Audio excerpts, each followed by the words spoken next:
جس میں عجیب بات یہ تھی کہ انگوروں کی جگہ چھوٹے چھوٹے انسانی چہرے بنے ہوئے تھے۔ کاریگر کی مہارت کا یہ نمونہ تھا کہ چہروں پر مختلف تاثرات بھی دکھائے گئے تھے۔ کچھ پر حیرت کے تاثرات تھے، کچھ پر خوف و دہشت کے، اور کچھ مسکرا رہے تھے۔ جسامت میں چھوٹا ہونے کے باوجود وہ چہرے زندگی سے بھرپور تھے۔ میجر نے فریم کو دیکھا تو خوف کی ایک سرد لہر اسے اپنے جسم کے اندر دوڑتی ہوئی محسوس ہوئی، لیکن اس کے برخلاف تارا بہت خوش نظر آ رہی تھی۔ ڈارلنگ، پلیز اسے دیوار سے لٹکوا دو، میں بہت تھک گئی ہوں، تارا نے انتہائی محبت بھرے لہجے میں کہا۔ بدقت تمام اس آئینے کو بیڈ روم کی دیوار پر آویزاں کر دیا گیا۔ آئینہ اتنا لمبا چھوڑا تھا کہ دیوار کا بیشتر حصہ چھپ گیا۔ تارا آئینے کے سامنے جا کھڑی ہوئی اور اپنے سراپے کا جائزہ لینے لگی۔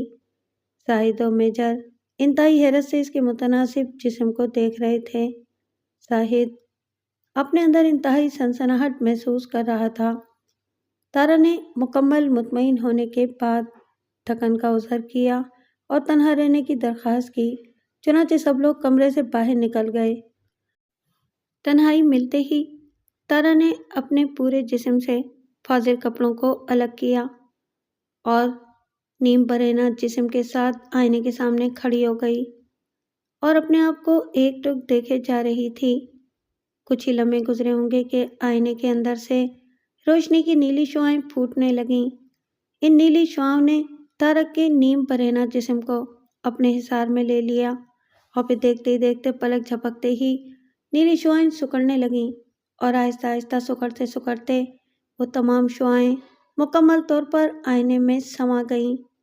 تارا کا جسم پہلے سے زیادہ جوان اور خوبصورت نظر آ رہا تھا۔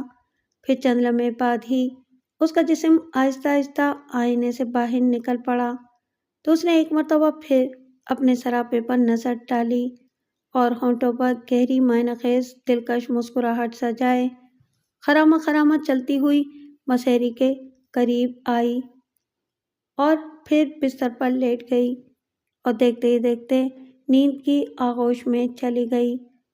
رفتہ رفتہ تھکن کا اظہار کرنا اور کمرہ بند کر کے آرام کرتے رہنا تارا کا ایک طرح کا معمول بن گیا۔ وہ اکثر کمرہ بند کر لیتی اور پھر 1.5-2 گھنٹے کے بعد کمرے سے باہر نکلتی تو اس کا حسن اور بھی زیادہ نکھرا نکھرا نظر آتا۔ ادھر میجر کے دل میں اتنی حسین اور دلکش بیوی کے قربت کا جذبہ ٹھنڈا پڑتا جا رہا تھا۔ اس کی وجہ یہ نہ تھی کہ وہ کوئی سرد مزاج عورت تھی یا ایک بیوی کے حقوق ادا کرنے سے کتراتی تھی، ایسی کوئی بات نہیں تھی، بلکہ میجر ہی اسے ہاتھ لگاتا تو کسی انجانے خوف و دہشت سے کانپ جاتا۔ ایک عجیب سی کپ کپی اس کے جسم و جاں میں توڑ جاتی۔ وہ اس سے دور رہنے کی کوشش کرتا۔ اس کے جذباتی کھنچاؤ کا یہ نتیجہ نکلا کہ اس نے زیادہ تر وقت گھر سے باہر گزارنا شروع کر دیا۔ میجر کے برعکس زاہد اسے یوں پیش آتا جیسے کہ وہ تارا کا غلام ہو۔ وہ تارا کی ہر چھوٹی اور بڑی خواہشات پوری کرنے کی کوشش کرتا، اسے دیکھنے اور باتیں کرنے کے بہانے ڈھونڈتا، اسے چھپ چھپ کر دیکھتا۔ اس رات موسم انتہائی سرد تھا۔ میجر فوج کی طرف سے دیے گئے عشائیے میں شرکت کرنے کے لیے جا چکا تھا۔ گھر میں زاہد، تارا اور پرانی وفادار خادمہ تھی جس کا نام رضیہ تھا۔ رضیہ کو تارا ایک آنکھ نہ بھاتی تھی۔ اس وقت زاہد اپنے کمرے میں بیٹھا شراب سے شغل کر رہا تھا کہ اس کی آنکھوں کے سامنے تارا کا خوبصورت سراپا گھومنے لگا۔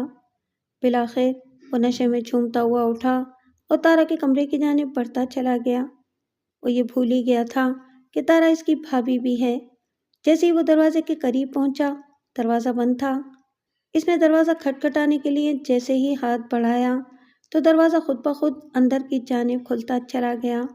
کمرے کے اندر تارا نیم برہنہ حالت میں بستر پر لیٹی تھی۔ تارا کو دیکھ کر زاہد اس کے پیروں کے پاس بیٹھ گیا اور اپنے ہاتھوں سے آہستہ آہستہ اس کے خوبصورت پیر پر اپنا ہاتھ رکھنے لگا۔ چند لمحے بعد ہی اس نے دیکھا کہ جیسے تارا کے جسم سے آگ کا لاوا نکل کر اس کے جسم میں سرایت کر رہا ہے۔ اسے یہ عمل کرتے ہوئے 2-4 منٹ ہی گزرے ہوں گے کہ تارا کی پلکیں پاؤ ہو گئیں تو زاہد خوفزدہ ہو کر اپنے آپ کو پیچھے ہٹانے لگا کہ اتنے میں تارا کی آواز اس کی سماعت میں رس کھولنے لگی۔ ڈرو مت، میں جانتی ہوں کہ تم میرے تمنائی ہو، آؤ آگے آؤ۔ جیسے ہی زاہد اس کے قریب آیا تو تارا نے لپک کر اس کی گردن پکڑ لی۔ گرفت اتنی سخت تھی کہ زاہد کی زبردست چیخ نکلی اور پھر خاموشی چھا گئی۔ پولیس نہایت حیران تھی کہ زاہد اچانک گیا تو کہاں گیا؟ اس طرح کوئی کیسے غائب ہو سکتا ہے؟ پولیس اور میجر نے چند دنوں تک تحقیقات کی، بالآخر وہ بھی تھک ہار کر بیٹھ گئے۔ لیکن رضیہ کو نہ جانے کیوں ایسا لگ رہا تھا کہ تارا ضرور جانتی ہے کہ زاہد کہاں ہے۔ اس واقعے کے بعد رضیہ نے تارا کی نقل و حرکت پر نظر رکھنا شروع کر دی۔ جب تارا کہیں باہر ہوتی، رضیہ چپکے سے اس کے کمرے میں گھس جاتی اور اس کی ہر چیز کا جائزہ لینا شروع کر دیتی۔ کمرے میں ادھر ادھر جھانکتی، آرائشی چیزیں، ملبوسات، زیورات، کریم پاؤڈر، سرخی، بلکہ ہر چیز کا جائزہ لیتی پھرتی۔ اسے بھی میجر کی طرح ان سب چیزوں سے بوسیدگی کا احساس ہوتا۔ خاص طور پر آئینے کا معائنہ کرتی۔ آئینہ اتنا بڑا اور عجیب تھا کہ کمرے کی ہر چیز پر چھایا محسوس ہوتا۔ کمرے کے کسی بھی گوشے سے نقل و حرکت کی جاتی تو آئینے میں اس کا عکس ضرور نظر آتا۔ رضیہ جب بھی تارا کے کمرے میں قدم رکھتی تو ایک نامعلوم خوف کا احساس ڈر آتا، لیکن اس کے باوجود وہ تلاشی سے باز نہ آتی۔ رات کے 12 اور 1 کے درمیان کا عمل رہا ہوگا۔ میجر دن بھر زاہد کو ڈھونڈنے کے بعد تھک ہار کر تارا کے پہلو میں بستر پر بے خبر پڑا سو رہا تھا۔ تارا اس کے سونے سے پہلے کافی دیر تک اس کے سر اور بالوں کو سہلاتی رہی تھی۔ سکون کا احساس اتنا شگفتہ تھا کہ میجر کی آنکھیں اپنے آپ بند ہونے لگی تھیں۔ اسے ایسا لگ رہا تھا کہ اس سے پہلے اتنی دل فریب اور روح پرور احساس اسے کبھی نہیں ہوا تھا۔ تھوڑی ہی دیر میں میجر نیند کی گہری وادیوں میں گم ہو گیا۔ رینوکا نے جب یہ دیکھا کہ میجر سو چکا ہے تو وہ اطمینان سے اٹھی اور آئینے کے سامنے جا کھڑی ہوئی۔ آہستہ سے اس نے اپنے آپ کو کپڑوں کی قید سے آزاد کیا۔ کچھ ہی لمحوں بعد آئینے کے اندر سے ہلکی نیلی روشنی پھوٹ پڑی۔ آئینے کی سطح سنہری ہو گئی، عجیب و غریب دھند میں تبدیل ہو گئی۔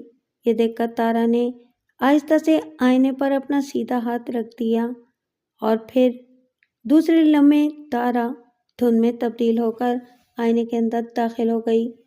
آئینے کے اندر داخل ہوتے ہی آئینہ پھر سے ویسا ہی ہو گیا جیسا کہ عام آئینہ ہوتا ہے۔ حیرت انگیز بات یہ تھی کہ آئینے کے فریم پر بنے ہوئے تمام چھوٹے چھوٹے چہروں پر خوف و دہشت کے تاثرات صاف نظر آنے لگے تھے۔ پھر اچانک ان چہروں کی آنکھوں سے آنسو ٹپکنے لگے، لیکن یہ بھی عجیب بات تھی کہ آنسو پانی کے نہیں خون کے تھے۔ آنسو گرنے سے پہلے ہی تحلیل ہو جاتے۔ رضیہ روزانہ آئینے کے فریم پر بنے ہوئے چہروں کا بغور مطالعہ کرتی۔ ایک دن سپہر کے وقت وہ کمرے میں گھسی تھی۔ حسب عادت فریم کو غور سے دیکھ رہی تھی کہ ایک چہرہ کچھ مانوس سا محسوس ہوا۔ رضیہ نے چہرے کے پھولے ہوئے گالوں اور ابھری ہوئی پیشانی پر انگلی پھیری تو چہرہ واقعی جانا پہچانا سا لگا تھا۔ اسے قریب سے دیکھنے کے لیے وہ جھکی، یہاں تک کہ چہرہ اس سے چند انچ کے فاصلے پر رہ گیا تو وہ اچھل پڑی۔ اوپر کی سانس اوپر اور نیچے کی نیچے رہ گئی۔ دہشت سے دل دھڑکنے لگا۔ اس نے اس چہرے کو پہچان لیا تھا۔ کیوں نہ پہچانتی؟ بلا شبہ وہ زاہد کا چہرہ تھا۔ رضیہ دہشت زدہ ہو کر تیزی سے گھومی۔ وہ چاہتی تھی کہ ابھی اسی وقت میجر کو یہ بات بتا دے، پھر جو مناسب ہوگا میجر خود ہی کرے گا۔ عین اسی وقت اس کی ناک میں ایسی بو سمائی جیسے سالہ سال سے بند کسی غار کو کھول دیا گیا ہو۔ اس نے چونک کر آئینے میں دیکھا تو اسے وہاں تارا نظر آئی، مگر عجیب بات یہ تھی کہ وہ کمرے میں تنہا کھڑی تھی۔ مگر جلدی اسے اندازہ ہو گیا کہ آئینے کے اندر تارا خود تھی۔ اس کا عکس نہیں۔ اس کی آنکھیں کسی بلی کی آنکھوں کی طرح چمک رہی تھیں۔ رضیہ نے بھاگنا چاہا، لیکن ایک ہاتھ نمودار ہوا جس نے رضیہ کی کلائی پکڑی، اور پھر رضیہ کے منہ سے دل خراش چیخ نکلی، اور پھر خاموشی چھا گئی۔ ادھر میجر کا 8 سالہ بیٹا انتہائی خوبصورت بچہ تھا۔ اسے کرکٹ اور فٹ بال سے بے حد لگاؤ تھا۔ اس وقت وہ تارا کے کمرے کے پیچھے والے باغ میں جھولا جھول رہا تھا کہ اس کے کانوں میں چیخ سنائی دی۔ اسے کچھ سمجھ ہی نہ آیا کہ یہ کس طرح کی چیخ ہے۔ کسی کی بھی سمجھ میں نہیں آ رہا تھا کہ رضیہ اچانک بغیر بتائے ملازمت چھوڑ کر کیوں چلی گئی۔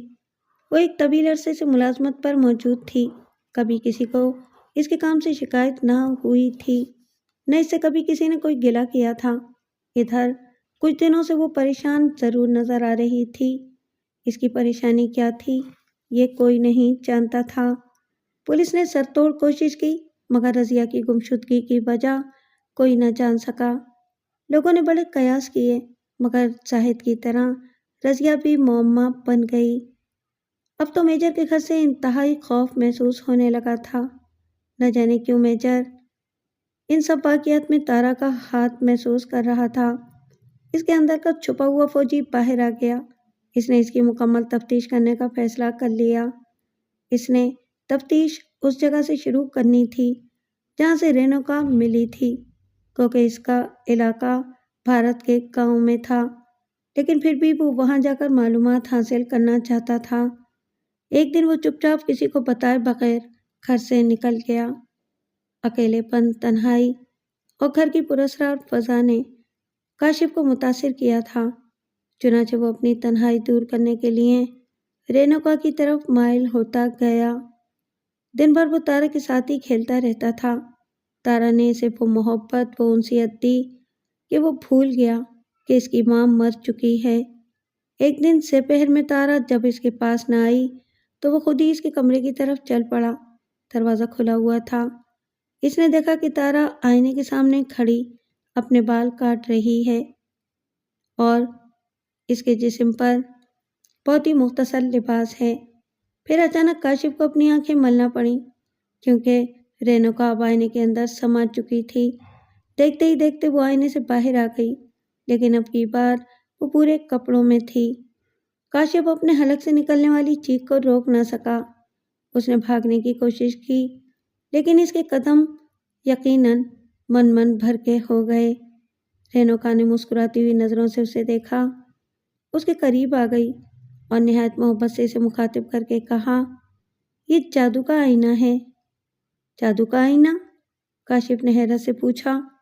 ہاں، اس آئینے میں پریاں رہتی ہیں، تارا نے قدرے مکاری سے کہا۔ پریاں؟ وہ بھی کوکاف کی پریاں، جو کہ روزانہ مجھے اس آئینے میں بلاتی ہیں، اور مجھے روزانہ ان سے ملنے کے لیے جانا پڑتا ہے۔ تمہیں معلوم ہے کہ میری عمر اس وقت 500 سال سے زیادہ ہے۔ مجھے جانے دو، تم چڑیل ہو، کاشف گھبرائے ہوئے لہجے میں بولا۔ میں تمہیں کیسے چھوڑ سکتی ہوں؟ تم میرے راز سے واقف ہو چکے ہو۔ 500 سال میں تم جیسے کئی بیوقوف بچے اس راز سے واقف ہوئے اور انگور کی بیل کا حصہ بن گئے، تم بھی بنو گے۔ یہ کہہ کر اس نے کاشف کی گردن پکڑ لی، اور کاشف کے منہ سے خوفزدہ فلک شگاف چیخ نکل گئی۔ وہ ایک انتہائی میلا کچیلا مجذوب شخص تھا۔ اسے دیکھ کر ایسا لگ رہا تھا کہ جیسے اس شخص کو نہائے ہوئے صدیاں گزر گئی ہوں۔ وہ شخص ریلوے پلیٹ فارم پر بیٹھا بڑے انہماک سے پلیٹ فارم پر لکیریں بنانے میں مصروف تھا۔ میجر صداقت نے اسے دیکھا تو اس کے دل میں رحم آ گیا۔ میجر رینوکا کی تفتیش کے سلسلے میں آگے جا رہا تھا۔ میجر نے جیب سے 1 روپے کا نوٹ نکالا اور آہستہ آہستہ اس کی جانب قدم بڑھانے لگا۔ اس زمانے میں 1 روپیہ کافی بڑی رقم ہوا کرتی تھی۔ بابا، یہ روپیہ لے لو، کچھ کھا لینا، میجر بولا۔ میجر کی بات سن کر مجذوب نے سر اوپر اٹھایا اور بغور میجر کی جانب دیکھنے لگا۔ میجر کو اس کی آنکھوں میں عجیب چمک نظر آئی۔ میجر کے سر کو اچانک کرنٹ سا لگا۔ اللہ کی عدالت میں کھوٹے سکے نہیں چلتے، اتنا کہہ کر وہ دیوانوں کی طرح ہنسنے لگا۔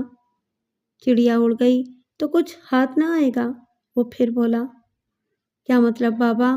میجر نے پوچھا۔ پنجرا توڑ دے، چڑیا خود مر جائے گی۔ یہ بول کر وہ پھر ہنسنے لگا۔ دفعتاً میجر کو یاد آیا کہ وہ اپنا سروس پستول تو گھر بھول آیا ہے۔ وہ دیوانہ وار اول فول بکتے ہوئے مجذوب کو چھوڑ کر گھر کی طرف بھاگا، یہ دیکھے بغیر کہ ہو سکتا ہے کہ مجذوب کے منہ سے کوئی کام کی بات نکل جائے۔ میجر جیسے ہی گھر پہنچا تو اس کے کانوں میں کسی کی چیخ سنائی دی۔ وہ کسی اور کی نہیں بلکہ اس کے اپنے بیٹے کاشف کی تھی۔ جیسے ہی وہ کمرے میں داخل ہوا تو اس نے دیکھا کہ اس کا بچہ آئینے کی سطح میں داخل ہو رہا ہے، یہاں تک کہ تارا بھی اس کے ساتھ ہے۔ میجر نے چیخ کر تارا کی جانب بڑھنے کی کوشش کی، لیکن دوسرے ہی لمحے تارا کے ہاتھ کی بھرپور ضرب سے وہ اڑتا ہوا دروازے سے جا ٹکرایا۔ اب وہ دونوں آئینے کی سطح سے اندر پیر رکھ چکے تھے۔ کاشف نے جیسے کسی معمول کی طرح اس کے ساتھ ہی قدم بڑھا دیے تھے۔ آئینے کی سطح ایک عجیب طرح کی دھند میں تبدیل ہو گئی تھی۔ میجر نے ایک بار پھر چیخ کر کاشف کو خبردار کرنے کی کوشش کی، لیکن میجر نے محسوس کیا کہ کاشف نے اس کی چیخ نہیں سنی، تو میجر اٹھا اور لنگڑاتا ہوا آئینے کی جانب بھاگا اور پوری قوت سے کاشف کے پیر پکڑ لیے۔ تارا نے یہ دیکھ کر میجر کو ایک بھرپور قسم کی لات رسید کی تو میجر کراتا ہوا آئینے سے دور جا گرا۔ سر کی چوٹ اتنی شدید تھی کہ میجر چکرا گیا۔ حواس بحال ہونے کے بعد میجر نے دیکھا کہ آئینہ بالکل عام سے آئینے کی مانند نظر آ رہا ہے۔ یہ بات ناقابل یقین تھی کہ ایک عام سا بے ضرر آئینہ جس نے ابھی ابھی اس کے معصوم بچے کی زندگی کو نگلا تھا، دیکھنے میں بے ضرر معلوم ہوتا تھا۔ میجر کسی نہ کسی طرح سے خود کو گھسیٹ گھسیٹ کر آئینے کے قریب پہنچا۔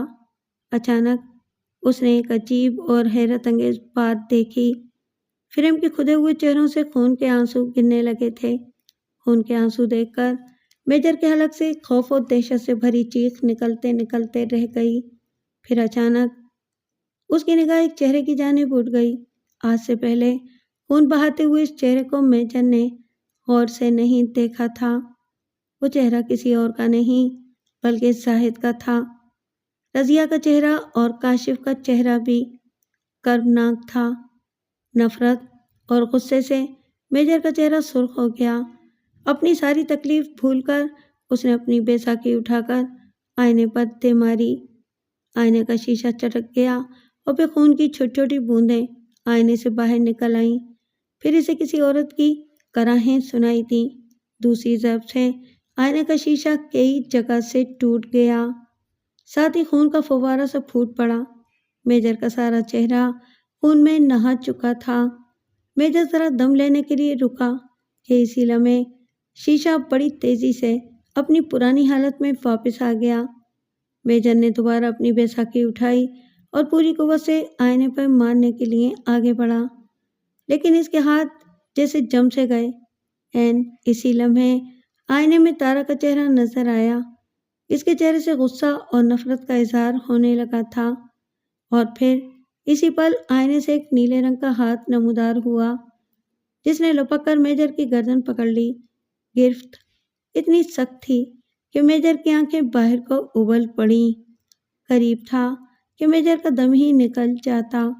اسی لمحے کہیں سے اذان کی آواز میجر کے کانوں میں گونجی۔ اذان کی آواز کا معجزہ تھا کہ اس ہاتھ نے فوراً میجر کی گردن چھوڑ دی۔ میجر کے ہاتھ اپنے جیسے ہی آزاد ہوئے تو اس نے پوری قوت سے بیساکھی اٹھا کر آئینے پر دے ماری۔ اسی لمحے میجر کے کانوں میں ایک دل خراش اور فلک شگاف چیخ کی آواز گونجی، اور ساتھ ہی آئینے پر جگہ جگہ سے دراڑیں پڑ گئیں۔ اس میں سے ہلکا ہلکا خون رسنے لگا۔ میجر کے دوسرے وار سے آئینہ کئی حصوں میں بٹ گیا، ساتھ ہی خون کا جیسے فوارہ پھوٹ پڑا۔ میجر اس وقت تک آئینے پر اپنی بیساکھی سے ضرب لگاتا رہا جب تک آئینے کا شیشہ کئی حصوں میں بٹ نہ گیا۔ ساتھ ہی ساتھ کربناک چیخوں اور آہوں کی آوازیں بھی گونجتی رہیں۔ اذیتناک سسکیاں سنائی دینے لگیں جیسے کوئی دم توڑ رہا ہو،